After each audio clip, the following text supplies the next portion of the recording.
안녕하세요. 세뇌 탈출입니다. 트럼프는 이제 북핵 문제가 좀 느긋해진 것 같은 그런 시그널들을 최근 들어서 한 달 사이에 굉장히 많이 보냈죠. 예를 들어서 자기와 김정은은 사랑하는 사이다. 그 다음에 김정은과 자기는 굉장히 좋은 관계다. 그리고 북핵 문제 핵과 미사일 실험을 하지 않는다면 비핵화 몇 달 사이, 1년 사이 이렇게 다 하려고 그렇게 시간 서두를 거 없다. 느긋하게 가자. 이런 식의 얘기들을 많이 이제 시그널을 보냈었어요. 근데 과연 북핵 문제가 느긋해졌는지 사실 실상은 매우 다릅니다. 세뇌 탈출에서 거듭 얘기하지만 우선 이방카 트럼프가 이제 특보잖아요.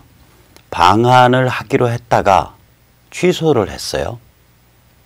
근데 이제 관측에 의하면 문재인 정부의 대북, 그러니까 이제 북한에 대해서 군사협정을 통해 가지고 경계태세도 완전히 해제를 해버리고 그 다음에 계속해서 시도하고 있는 게 북한에 대한 경제 제재, 경제 제재를 완화하자 혹은 구멍을 뚫자 이런 거를 계속 문재인 정부가 시도해 왔잖아요. 그러니까 크게 나눠서 크게 봐가지고 북에 대한 군사 긴장 체제 해체, 그 다음에 두 번째로는 경제 제재 구멍 뚫기, 이것에 대해서 이방카가 한국에 와서 문재인 대통령 만나고 이러고 돌아다니면은 들러리 서주는 것 같이 보인다. 그래서 한국에 안 가는 게 좋다. 그래서 마지막 순간에 이방카의 방한이 취소됐습니다. 절대로 느긋한 게 아니죠. 미 국무부가 계속 발표하고 있지만 비핵화할 때까지 경제 제재와 군사 압박은 전혀 흔들림 없다는 게 명확해지고 있는 겁니다. 그러니까 느긋하다라는 표현은 너희 한번 견뎌봐 그 소리에 다름 아닙니다. 아니나 다를까 미국의 경제 제재는 벌써 올해 들어서 작년 수준을 넘어서고 있고요. 지금 11월인데 이제 곧 조금 있으면, 그 다음에 오늘 호주와 뉴질랜드가 유엔 총회에 북한 비핵화 결의안을 상정했습니다. 이제 이런 게 왜 중요하냐면 이렇게 총회에서 한번 결의하면 이 결의를 가지고 다시 안보리를 다시 압박하거든요. 그러면 이제 중국과 러시아가 코너에 몰리게 되죠. 그 다음에 매티스가 어저께 북핵은 가장 시급한 문제라는 취지의 발언을 했습니다. 매티스의 발언의 원문은 But at the same time, in terms of urgency, it is the DPRK, not the North Korean nuclear and missile programs.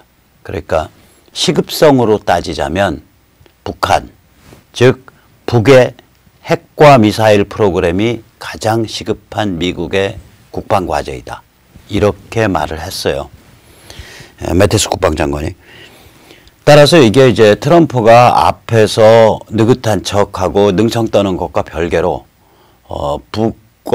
북의 핵과 미사일을 제거하기 위한 미국의 압박과 작업은 나날이 살벌해지고 있는 상태입니다.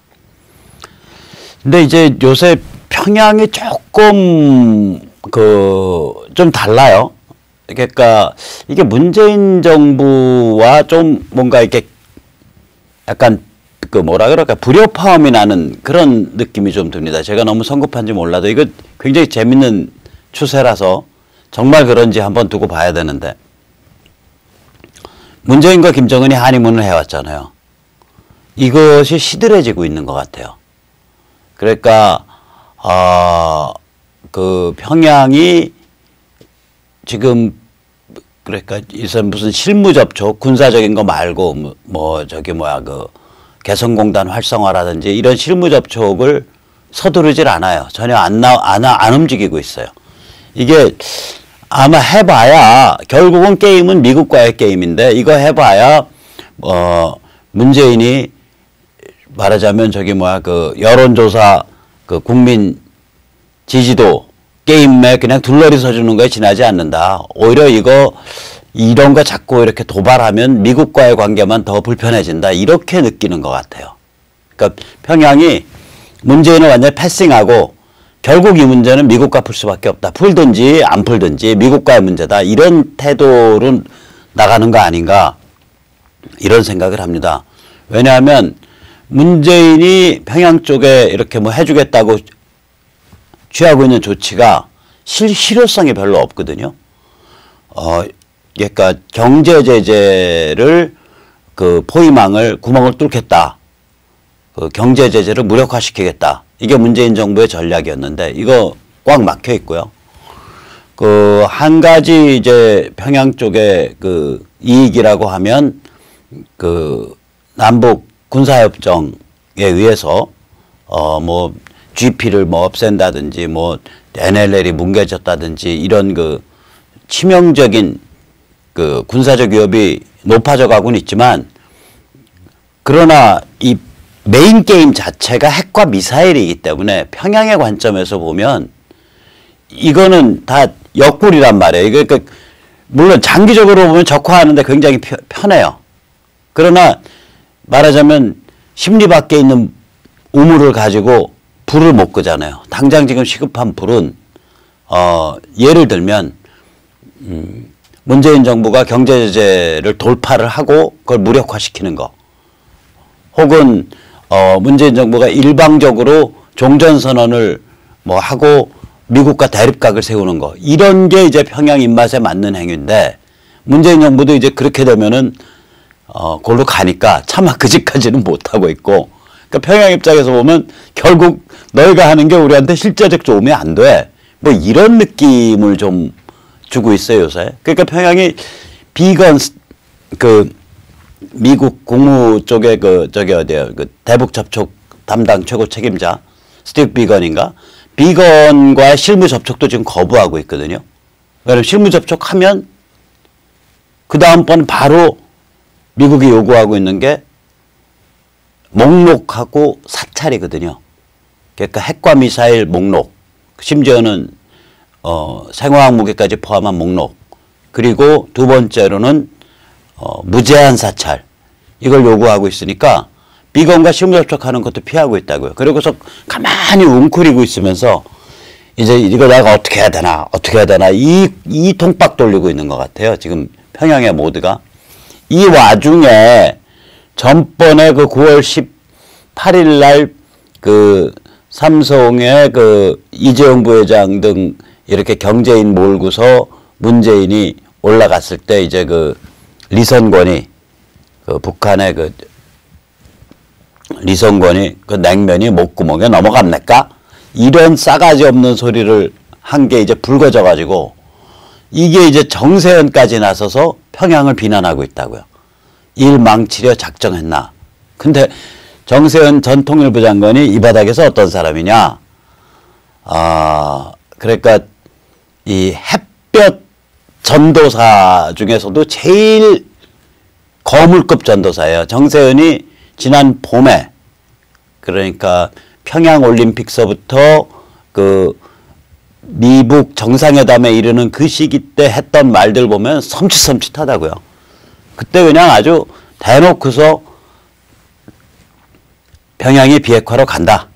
북한은 변했다. 옛날 북한이 아니다. 뭐 이런 소리를 막 지르던 사람이에요. 이 노인네가. 이 우리나라 이른바 북한학이라고 불리는 북한 옹호학. 저는 북한학자 중에 북한 옹호 안 하는 사람은 고려대 남교수하고 저기 어디 명지대의 이지수 교수하고 몇 개 못 봤어요. 그런데 이른바 그 북한을 옹호하는 북한학의 총 두목이 이 정세현입니다. 햇볕 북한학의 총 두목이 정세현이에요. 이런 사람까지도 그 리성권의 발언에 대해서 이를 망치러 작심을 했나 뭐 이런 강한 비판을 지금 하고 있거든요. 그러니까 뭔가 약간 삐걱버걱하는 게 있는 거예요, 여기에. 그러니까 제가 평양의 입장이라도 지금 문재인 정부 정말 마음에 안 들 것 같거든요. 왜냐하면 지금 당장 평양에 필요한 거는 경제 제재를 문재인 정부가 일방적으로 무력화해버리면서 미국과 각을 세우는 거, 혹은 종전선언을 문재인 정부가 일방적으로 하면서 미국과 각을 세우는 거, 이런 게 이제 평양이 원하는 건데 문재인 정부 감히 거기까지 못 가고 있다고 아직. 앞으로도 아마 가기 어려울 거예요, 이거. 그러니까 이 평양은 지금 문재인 정부에 대해서 야, 니들 말이야. 우리 이용을 해서 뭐 김정은이랑 이렇게 우리 위원장님하고 사진 찍고 이러면서 탁현민이 공작해가지고 뭐 이렇게 이미지 메이킹해서 여론 게임이나 할 줄 알지 실제 우리한테 도움되는 게 뭐가 있어 임마. 니들 그러고 목구멍에 지금 밥이 넘어가냐? 이게 지금 평양 무드 아닌가 이런 생각이 들고요. 두 번째로 평양이 이제 굉장히 머리가 꼬여 있는 이유가 여기가 반미 집회나 반미 에너지 혹은 뭐 촛불 집회 이런 게 전혀 불붙질 않잖아요. 지난 토요일 날 27일 날 촛불 2주년이라고 했는데 사람 안 나온다고 생각을 해서 그런지 거기에 책장을 세워놓고 무슨 북콘서트 같은 책장을 줄줄이 세워놓고 광화문 한가운데 그런 분위기로 했어요. 한 100여 명이 나왔나? 그러니까 이게 이제 자기들의 북을 보호해 줄 수 있는 혹은 북을 지지해 주는 그런 대중 집회 에너지를 문재인 정부가 못 불러일으키고 있다고요, 지금. 그러니까 그런 대중 집회 에너지 폭망했지.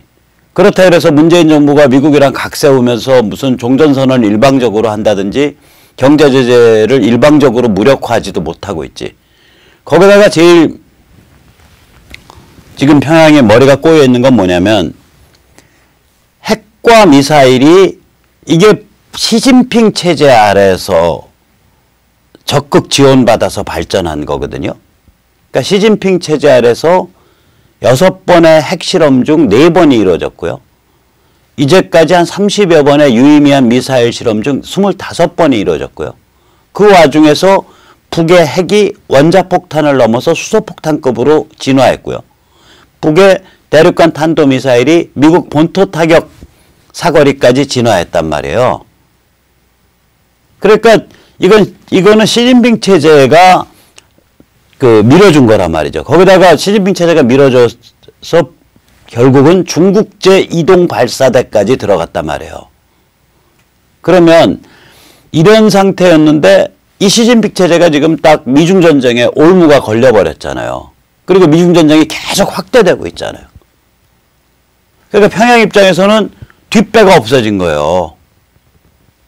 자, 문재인 정부가 자기 목숨 내놓고 미국과 각을 세워서 반미투쟁을 하는 것도 아니고 또 문재인 정부가 엄청난 대중적 열기를 불러일으켜서 미국과 각을 세우는 대중 집회를 촉발시키지도 못하고 있고 그 다음에 자기 뒷배 봐주던 중국은 지금 손발이 묶이고 목에 올무가 채워져서 조금만 움직이면 올무가 계속 조여 들어가는 그런 상태고 그러니까 야 이거 어떻게 해야 되냐 급당황하고 있으면서 여기서 이제 행동을 잠깐 중지하고 있는 상태로 보여요. 이 상태이기 때문에 트럼프가 그래 시간 갖고 고민해봐 우리 급할 거 없어 우리 급할 거 없거든 이렇게 나오는 거죠. 지금 미중 전쟁이요 별로 크지 않은 사건처럼 보이는데 이거 굉장히 없던 유형이라 눈여겨볼 사건이 하나 터졌어요. 어저께. 뭐냐면 중국이 이제 반도체에 뛰어들겠다고 반도체 산업을 집중 육성하고 있거든요. 그 중에 하나가 푸지안 진화 세미컨덕터스 그러니까 푸지안 진화 반도체라는 회사가 있습니다. 그런데 이게 이제 중국의 간파급 반도체 프로젝트 회사인데 이거를 미국이 제재를 해버렸다고요. 그러니까 제재 내용은 뭐냐면 이 회사가 반도체 제조에 필요한 부품, 장비, 소프트웨어를 미국으로부터 사갈 때 이거를 사전 심사받게 만들었어요. 사실상 수출 금지죠. 그런데 그 명분이 어떻게 보면 참 웃기지도 않아요. 명분이 뭐냐면 미국 군용 장비의 공급 체인, 서플라이 체인을 교란할 위험성이 있다 이거예요. 후지안 진화 반도체가 앞으로 반도체를 생산을 해내면 이거 아니 근데 후지안 진화 반도체라는 게 이게 뭐 어떤 거 생산하는 데냐면은 결국 메모리 반도체 생산하는 데거든요. 그 메모리 반도체야 뭐 한두 군데서 생산하나? 여러 군데서 생산하는데. 그런데 거기다 대고서 딱 뭐라고 미국이 한 거냐면 야 이거 메모리 반도체 중국에서 메모리 반도체 공장 짓는다고 할 때 미국으로부터 부품 장비 소프트웨어 수입 못해. 이런 종류의 그 반도체 공장 컨트롤 이런 것들은요. 미국이 최첨단 테크놀로지를 갖고 있어요. 이게. 미국이 어차피 그게 다 미국에서 발전한 거잖아요. 처음부터 반도체라는 게. 그러니까 지금 미국이 반도체를 많이 생산하던 안 하던 간에 이 반도체 제조에 필요한 그 예를 들어서 공장 자동화 소프트웨어 프로그램, 소프트 시스템, 그 로봇 움직이는 거, 그 로봇, 그 흘러가는 라인을 제어하는 방식 이런 것들은 전부 미국이 세계 최첨단을 달리고 있다고요. 이게. 이거 못 가져간다는 거 아니에요, 너희. 지금 이 후지안 진화 반도체 공장 짓는다고 막 터 닦고 난리가 아니었는데 몇 조씩 막 몇십 조씩 투자해가지고 못 한다는 거 아니에요. 망한 거죠, 한마디로. 그런데 이게 왜 주목할 하냐면 미국의 그 메모리 반도체 회사가 있어요. 마이크론 세미컨덕터 테크놀로지인가 마이크론이라 그래요. 이게 이제 우리 그 SK 하이닉스보다 조금 더 아래급 회사인데 아마 그런데 아래급이지만 범용이 아니라 군용은 마이크론에서 많이 만들 거예요. 군용은 좀 다르거든요. 군용은 이 군이나 이 군대 장비나 혹은 우주 장비에 들어가는 건요. 밀스펙이라 그래요. 밀리터리 스펙이라 그래가지고 이 습도, 온도, 이런 거에 그 적용 범위가 달라요. 그러니까 아주 춥거나 아주 더운 환경에서도 작동을 하고요. 습도가 아주 높은 환경에서도 장애를 덜 일으키고요. 이게 그 밀스펙이라고 보통 얘기하는데 아마 밀스펙에 해당하는 밀리터리 스펙에 해당하는 칩들은 여기서 많이 만들 거예요. 그러니까 삼성전자 이런 데서는 범용을 많이 세계 최첨단을 만들지만 어쨌거나 미국에서 운영하고 있는 캘리포니아에 있는 그 미국의 첨단 반도체 회사인데 전체 그 사세로 보면 한 3위, 4위 해요. 반도체 쪽에서. 그러나 특별한 몇 개 분야에서는 아마 이게 족탈불급의 회사일 거예요. 어쨌거나 이 마이크론하고 후지안 진화 반도체가 싸움이 붙었었다고요. 싸움이 진행 중이에요. 이 마이크론사가 후지안 진화 반도체에 대해서 쟤들이 산업 스파이를 했다라 그래가지고 캘리포니아 법정에 이 후지안 진화 반도체를 고발해놨어요. 고소를 해놨다고요. 그런데 후지안 진화 반도체가 무슨 짓을 했냐. 중국 정부를 동원해서 중국 전역에 걸쳐서 마이크론 반도체 제품이 팔리지 못하도록 중국 법원의 명령을 받아냈어요. 이게 10월 4일 날 펜스가 한 일이라고, 펜스가 지적한 거라고요. 그 중국에 대한 미중전쟁 선전포고할 때. 뭐냐면 이거는 중국 법원을 동원해서 결국은 중국 공산당의 편을 들어가지고 이 메시지를 던진 거거든요. 야, 니들 중국에서 장사하고 싶으면 우리가 지재권 너희 거 좀 훔치고 강탈해도 임마 입 닥치고 가만히 있어 임마. 이 메시지잖아요. 우리 그래 이거 거의 좀 좀 깡패스러운 사례 좀 들어드릴게요. 조폭이 차를 몰고 가다가 앞차를 들이받은 거야. 추돌을 한 거야 뒤에서. 앞차 운전자가 내려가지고 막 항의를 하려고 그러니까 조폭이 이런 우람한 조폭이 내려가지고 뚝 간 다음에 야, 차 받아서 미안하다. 내가 좀 받았어. 됐지? 잘 가. 이거랑 뭐가 다르냐고요.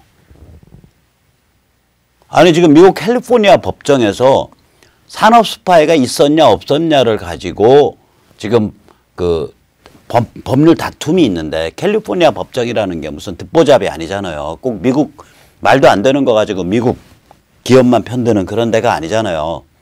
그 상황이 진행되고 있는데 중국에서 중국 법원의 힘을 빌려가지고 마이크론의 중국 내 영업 전체를 셧다운 시켜버렸다니까요. 깡패짓이죠. 중국에서 장사하고 싶으면 지재권 강탈당하고 도둑질 맞더라도 아닥하고 있어 임마. 그 메시지잖아요.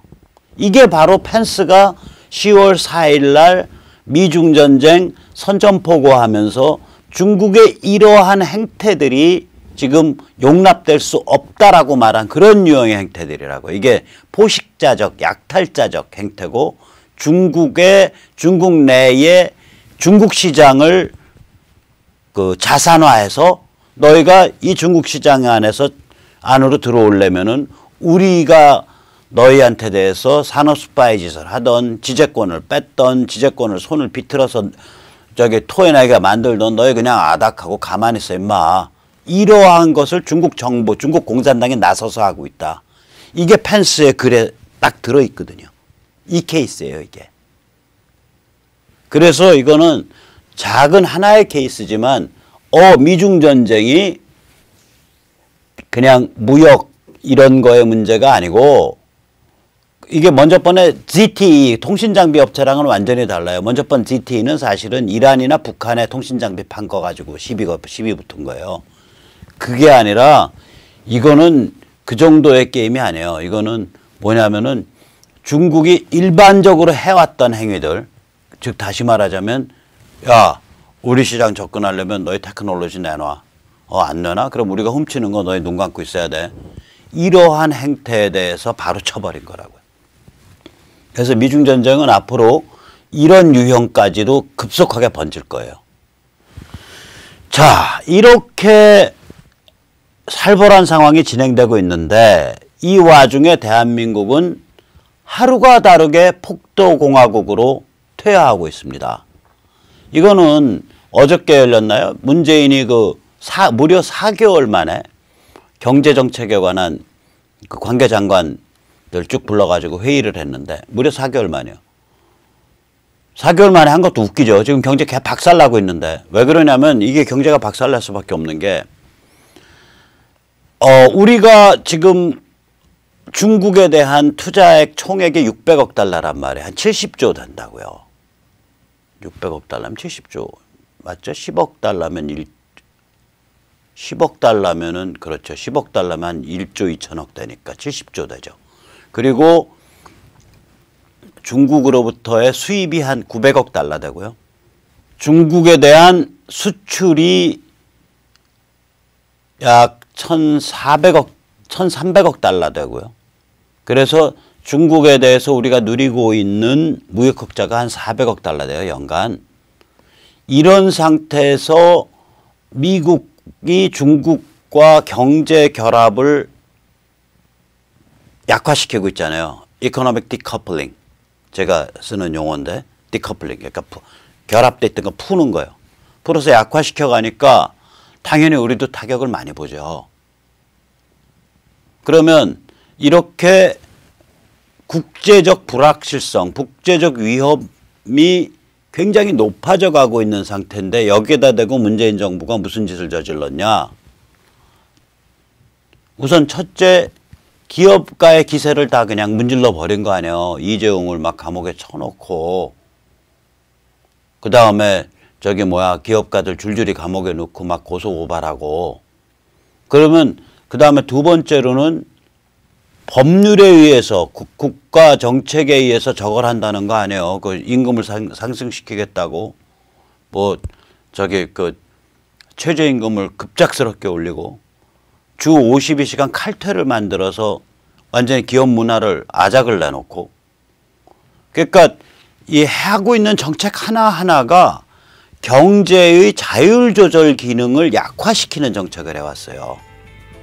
그래서 이게 브레이크가 없이 그냥 추락할 수 있다고요. 한국 경제가. 2008년 그 국제금융공황 그러니까 리만 브라더스에 의한 국제금융공황이 터졌을 때 세계의 유명한 경제학자들 대부분이 한국이 개피 볼 거다라고 예측을 했어요. 그때. 왜 그러냐면 한국이 무역 의존도가 높은데 세계 경제가 무역이 갑자기 급추락하니까 한국이 이제 제일 많이 피해 볼 거다 그랬는데 그때 저는 안 볼 거다. 덜 본다. 주식 지금 폭락할 때 사라.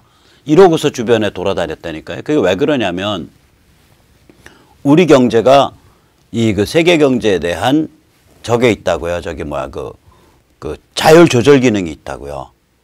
그러니까 세계 경제가 추락해서 내려가면 수위가 낮아지면 수위가 낮아지는 대로 그 위에 떠 있는 뗏목 같이 해서 같이 내려갔다가 수위가 높아지면 수위가 높아지는 대로 뗏목처럼 같이 올라오는 거거든요. 이게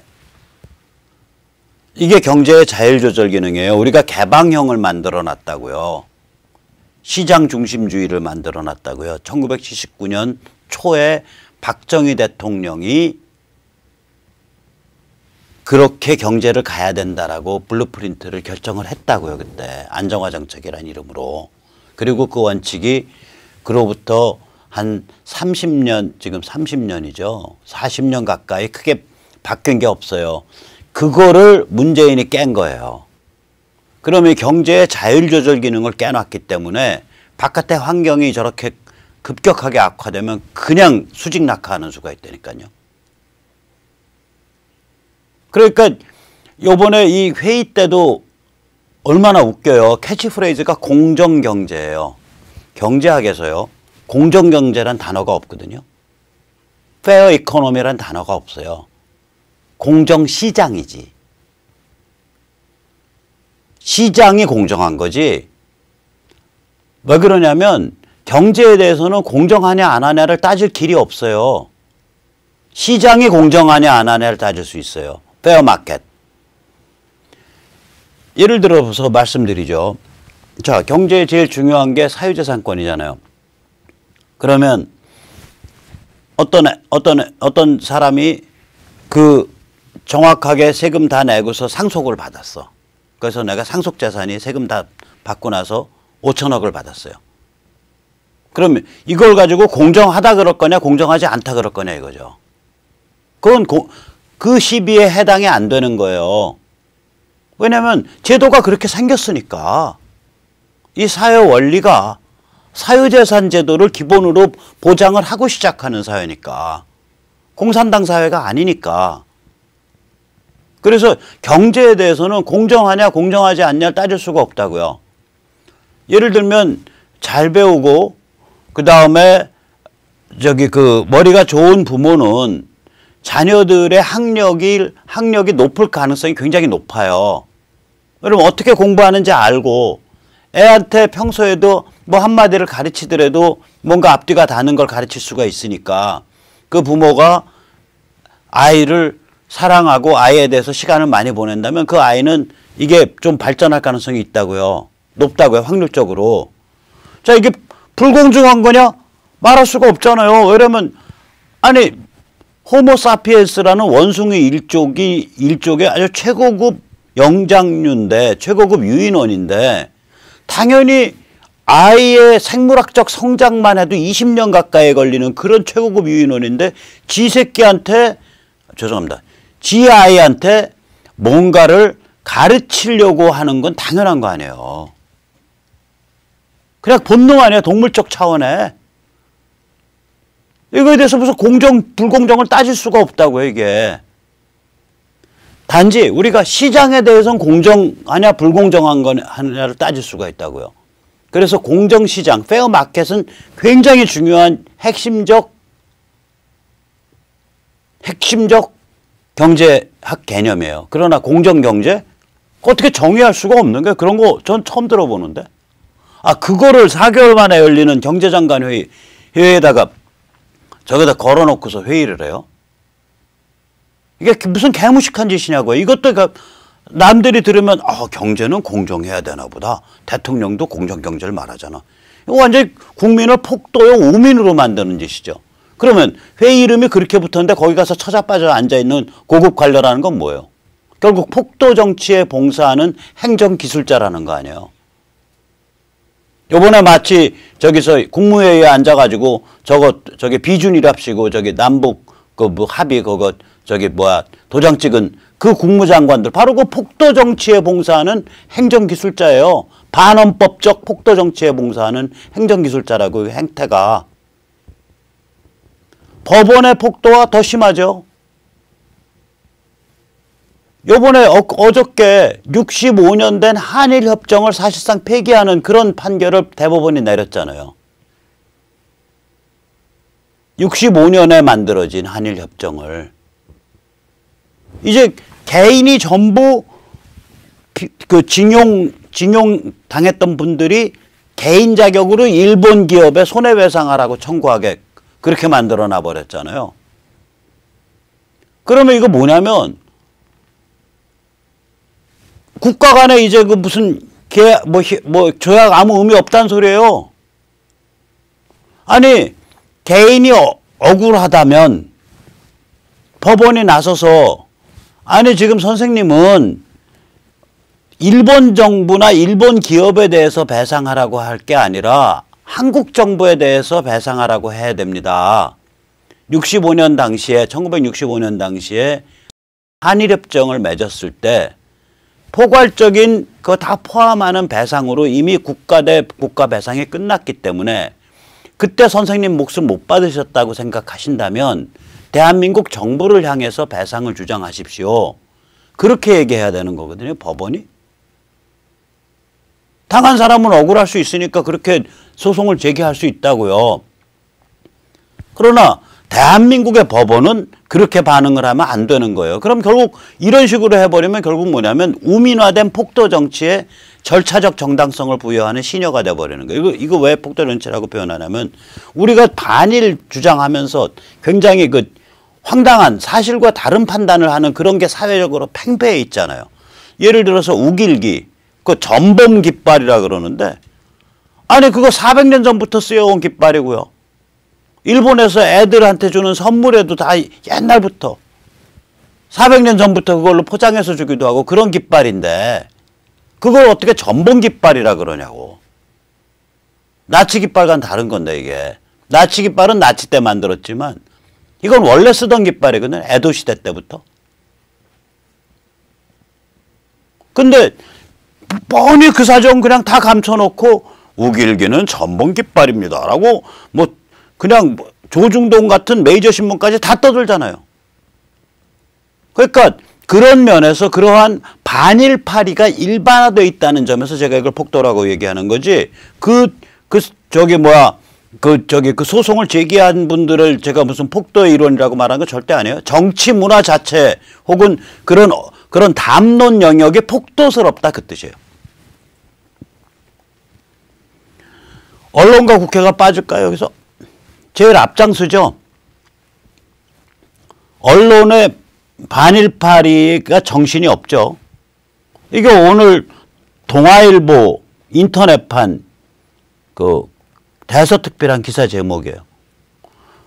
이게 뭐냐면 요번에 저거 할 때 그 대법원 판결 때 이쪽 그러니까 이게 일본 기업이 징용자들한테 직접 배상해야 된다라는 주장하면서 그거 도와줬던 일본인을 크게 띄운 거라고요.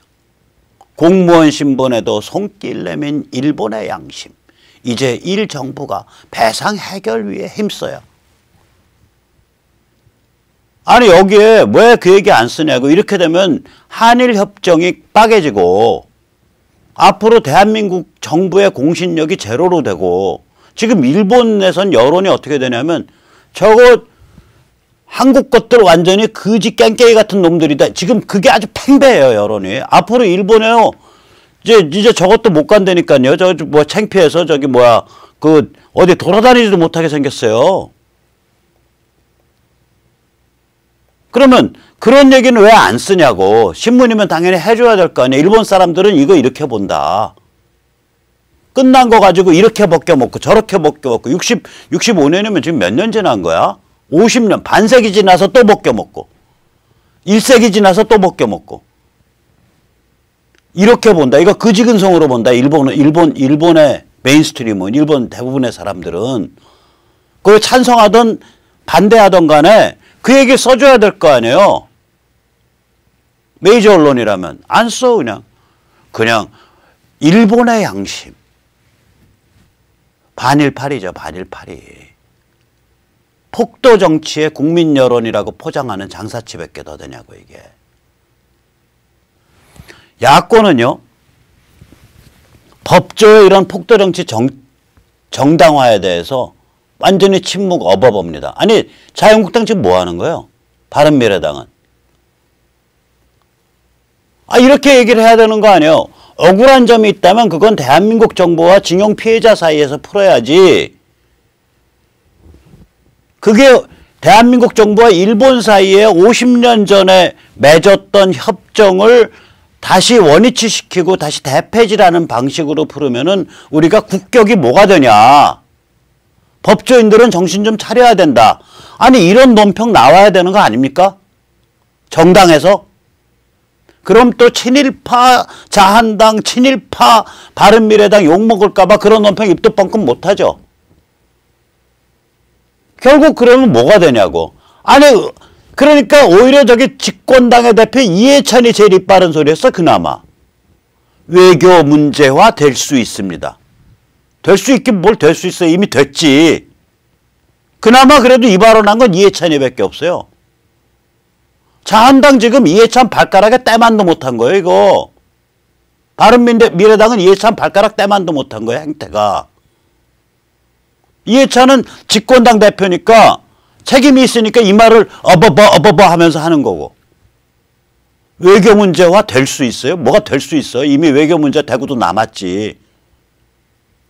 저 어저께 일본에 있는 사람이랑 통화했는데 지금 장난 아니라는 거예요. 아주 경멸의 대상이 됐다는 거예요. 한국 전체가. 그러니까 이게 정말 창피한 얘기죠. 자, 보세요.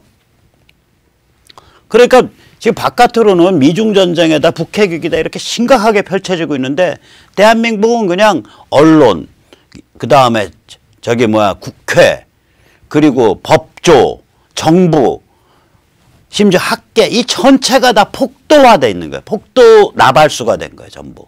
폭도 정치, 우민 정치에 올라타가지고 그냥 지 한 몸 어떻게 내 이력, 내 출세, 내 돈, 내 통장에 찍힌 돈, 그 다음에 내 애들의 학벌, 내가 사는 아파트 평수 그거밖에 계산 안 하는 거예요. 배웠다는 자들이. 한심한 상태죠. 진짜. 자, 이러니까 어떻게 되냐. 이건 바깥은 천년대운인데 안은 폭도공화국이 된 거예요. 제가 왜 이걸 천년대운이라 그러냐면요. 지금 펼쳐지고 있는 미중전쟁이나 북한 해방의 흐름은 1860년대에 현대 문명이 동아시아를 덮친 이래 160년째 이어지고 있는 동아시아인, 중국인, 한국인, 일본인들의 과제. 우리가 도대체 현대 문명을 어떻게 흡수하고 현대 문명 속에서 어떻게 살아야 되냐라는 그 화두의 최종 종결판이에요. 이게. 세계사적 변곡점이라고요. 제가 펜스 부통령의 미중전쟁 선전포고 그때 쭉 다 번역해 드렸지만 결국 뭐예요? 야 임마 너희 글로벌 차원의 인류 보편의 가치와 원칙과 그런 규범에 따라서 행동해. 안 그러면 거기서 주저앉아야 돼. 그 소리거든요. 그게 뭐예요?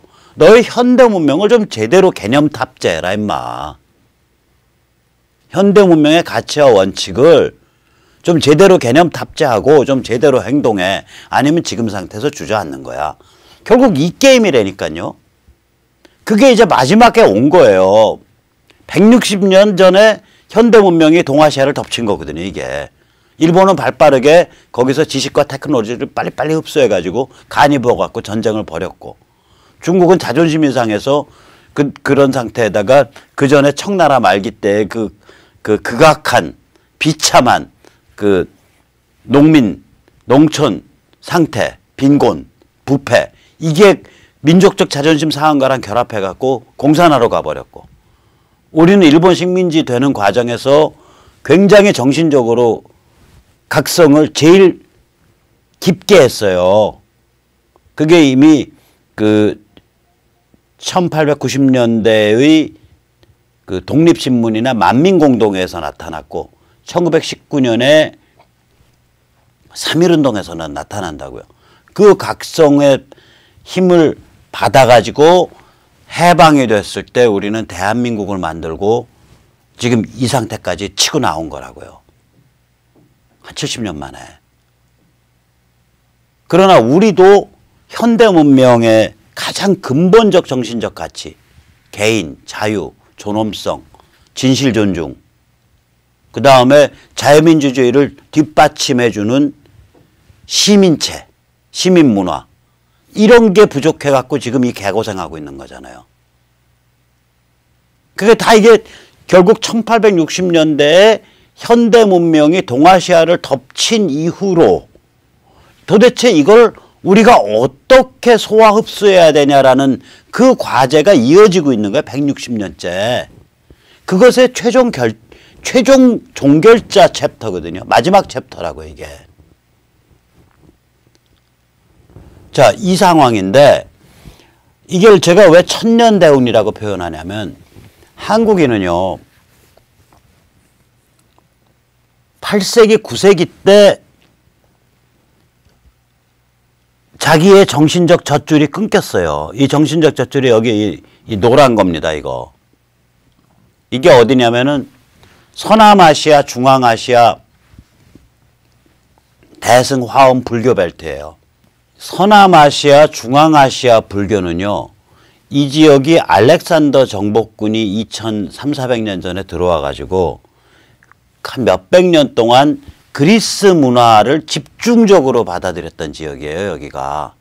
그래서 헬레니즘하고 불교가 결합이 된 거예요. 그러니까 미술에서는 그걸 간다라 양식이라 그러잖아요. 우리 불교는 거기서 들어왔다고요. 거기서 도낭을 거쳐서 시안, 장안으로 들어왔고 신라의 승려들이 장안에 유학을 해서 그 불교를 갖고 들어왔다고요. 그게 대승화엄 불교예요. 그리스 헬레니즘 철학이 녹아 들어가 있는 불교예요. 그게. 그런데 이게 우리의 정신적 뿌리였다고요. 옛날에는. 근데 이게 9세기 때 8세기 9세기 때 저기 어디예요. 저거에 끊겨버리잖아요. 이슬람 정복군들에서 짓밟히거든. 없어져 버린다고요. 그러니까 자기의 정신적 근원지가 없어진 거예요. 그냥 우리 혼자 딸랑 뜬 거예요. 어차피 중국은 종교적인 그런 문화가 아니고 일본은 종교 그런 의미의 인류 보편적 종교성이 아니라 신토니까 그것도 아니고 거기는 불교도 신토 아래에 속하잖아요.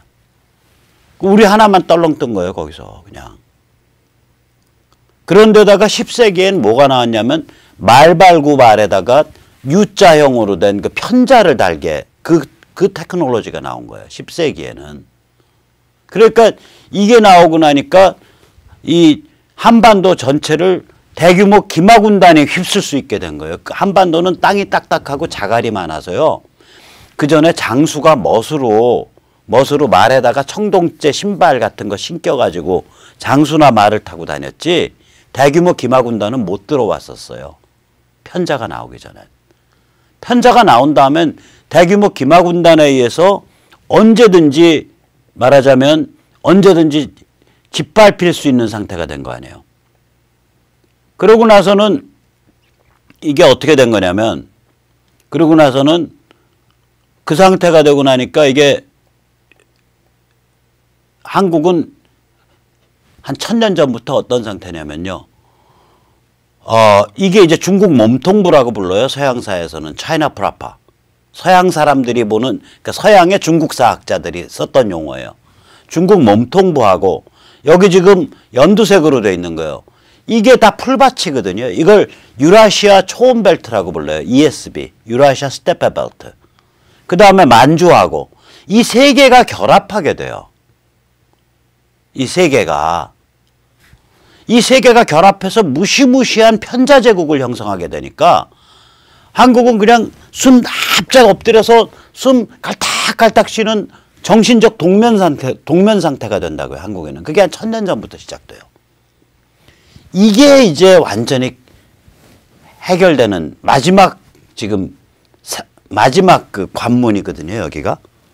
중국이 14억 명의 그 무시무시한 규모를 가진 중국이 무릎을 꿇고 인류 보편의 자유, 개인, 민주주의, 시장, 공정시장, 공정무역 이거를 이제 체화하지 않으면 안 되는 상황으로 맞물렸기 때문에 우리를 짓눌러 왔던 천년의 악몽이 이제 마지막 깨져나가는 판이라고요. 그래서 이게 천년대운입니다.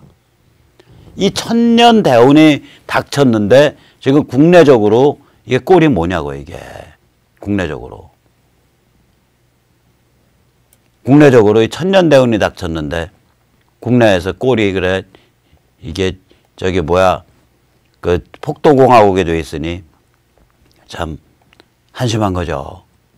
그래서 이제 무슨 일을 우리가 이제 염두에 둬야 되냐면 이런 거기 때문에 우리가 이제 염두에 둬야 될 게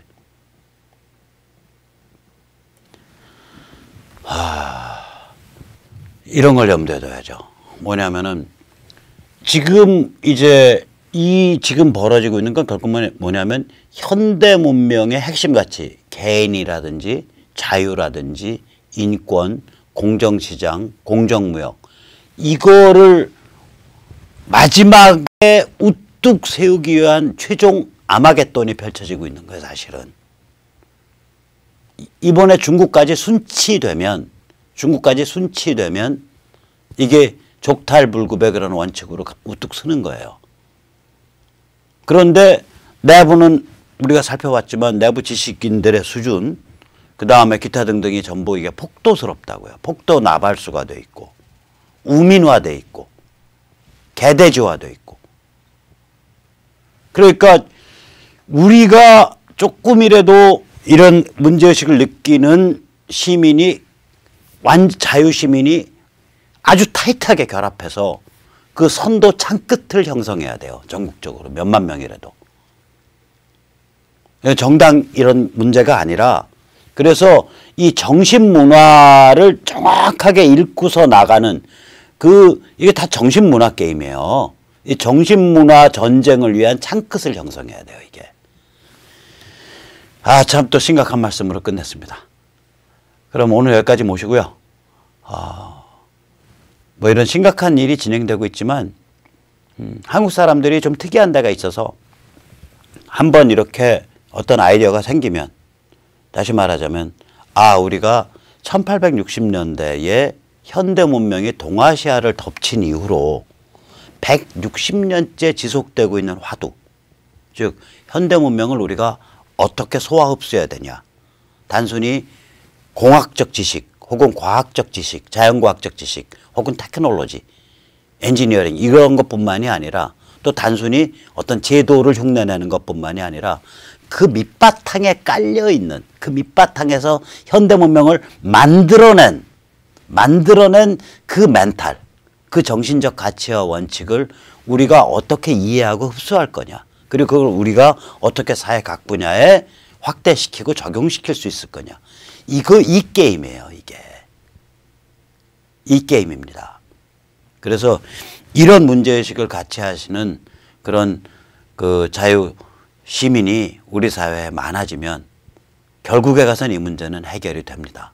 결국에 가선 뭐 100% 해결은 안 되더라도 어느 수준 이상으로 올라설 수가 있어요. 시간이 좀 걸리더라도. 자, 그럼 오늘 여기까지 모시겠습니다. 감사합니다.